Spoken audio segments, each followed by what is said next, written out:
زنجیر میں اس کو باندھ دو اور وہ زنجیر کی لمبائی 70 گز ہوگی، 70 یہاں کے نہیں وہاں کے 70 گز ہوگی۔ یہ کیوں تھا؟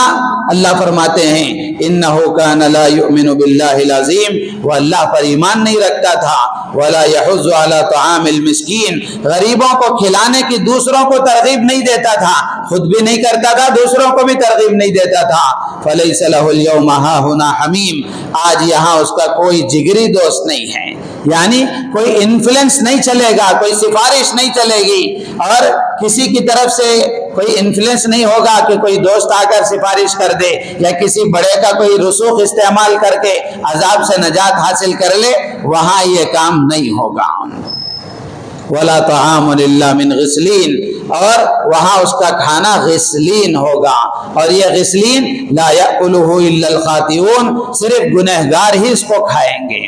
غسلین کسے کہتے ہیں؟ مفسرین نے لکھا ہے غسلین وہ پانی ہے جس پانی سے جہنمیوں کے زخموں کے خون اور پیپ کو دھویا جاتا ہے۔ جہنمیوں کے زخموں کے خون اور پیپ کو جس پانی سے دھویا جاتا ہے، پینے کے لیے وہ پانی اس کو دیا جائے گا۔ تو میرے عزیز و دوستو بزرگوں، یہ فرما برداروں کا بھی حال ہے اور نافرمانوں کا بھی حال ہے۔ ہمیں دونوں باتیں بتائی گئیں، ہمارے سامنے آپشن رکھا گیا۔ اگر آخرت کی کامیابی چاہتے ہو، آخرت کی ہمیشہ کی نعمتیں چاہتے ہو، دنیا میں چین و سکون چاہتے ہو، فرما برداروں والا راستہ اختیار کرو۔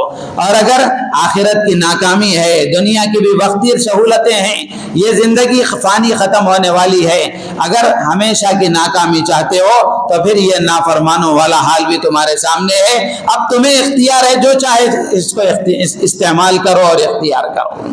تو میرے عزیز و دوستو بزرگوں، اس سے ہمیں یہ پیغام ملتا ہے کہ دنیا کی راحت بھی آخرت کی راحت بھی اسی میں ہے کہ ہم اللہ کے فرما بردار بن کر زندگی گزاریں۔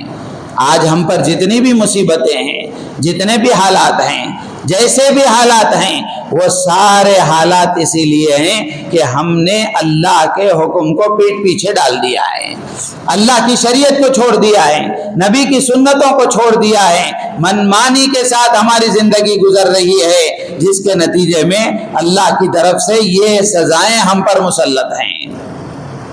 تو اس لیے طریقہ یہی ہے کہ ہم اللہ کے سامنے توبہ اور استغفار کریں، معافی